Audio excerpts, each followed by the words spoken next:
La honte, ce n'est pas ce qui a poussé votre personnage, un poète, à prendre le chemin de l'exil, à quitter son pays et à errer littéralement dans les rues de Paris. Non, c'est pas la honte, c'est plutôt la violence policière, la politique. Oui, c'est pas du tout la honte. Charter, ça parle d'un poète militant tunisien et qui par son art et à travers ses mots poignants, a subi justement certaines violences policières qui l'ont mené, qui l'ont poussé à partir et s'exiler à Paris.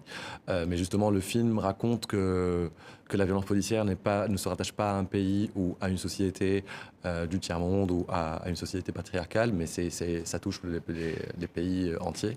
Et c'est un sujet dont il faut pour lequel il faut trouver des solutions et il faut en parler.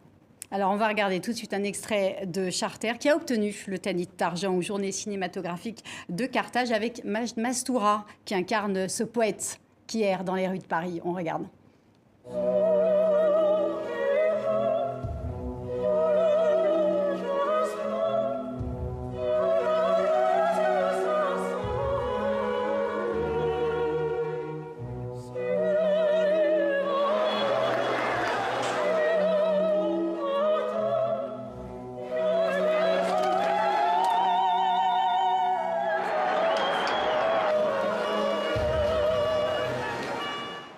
Alors, un film sur les violences policières en Tunisie, en France. Vous avez dit également que c'était un film sur l'abandon.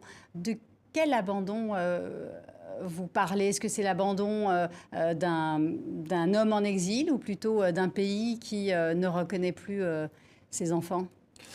Alors je dirais que c'est pas un film sur la violence policière.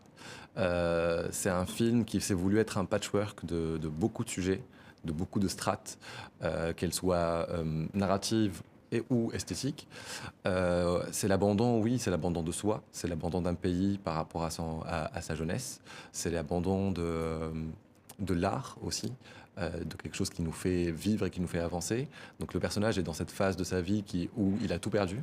Il a perdu sa patrie, il a perdu ses repères, mais il a aussi perdu son art. Et avec son errance, il ne fait qu'avancer, essayer d'avancer sans but ni vocation, mais son passé va très vite le rattraper et son art aussi.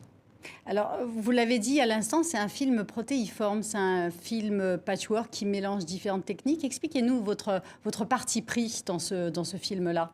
Alors, la démarche, en fait, je voulais pas faire un film narratif de base. Je ne voulais pas écrire de scénario. Je ne voulais pas Pas de faire. scénario, c'est-à-dire absolument laisser libre C'est ça. à En fait. l'acteur, au comédien Alors, d'incarner son personnage? oui. Alors, j'ai travaillé énormément avec Majd Mastoura, qui a été non seulement mon comédien, mais mon ami, mon soutien, tout ça, pour justement écrire un personnage, le déceler, comprendre pourquoi il est comme ça, pourquoi il est là, pourquoi il se bat.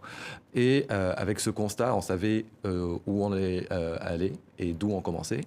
Et on a voulu partir avec une esthétique documentaire. Donc on a voulu se coltiner au réel et créer avec le réel, avec des situations. Qu'est-ce que ça a provoqué justement? Parce que là, Une c'est vraiment libération. une inconnue. Ah, Tout peut se produire. c'est ça, c'était Et une peut-être, libération oui. folle et une aventure extraordinaire. On était une petite équipe avec très très peu de budget dans les rues de Paris. On a erré avec les personnages parce que nous-mêmes on errait.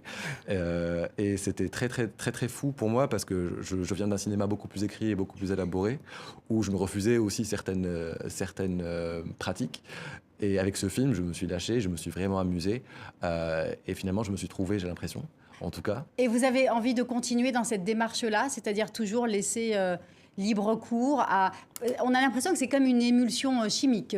Tout peut arriver et ça, vous pensez que c'est la démarche qui vous convient le mieux?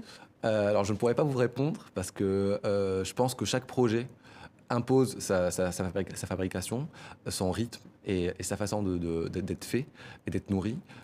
Charter a voulu, c'est voulu être comme ça, c'est voulu un film fou, un film organique, un film sans loi ni maître, si on peut dire ça comme ça. Mais pour les projets futurs, je ne pourrais pas vous répondre, je laisse la surprise pour moi-même avant tout.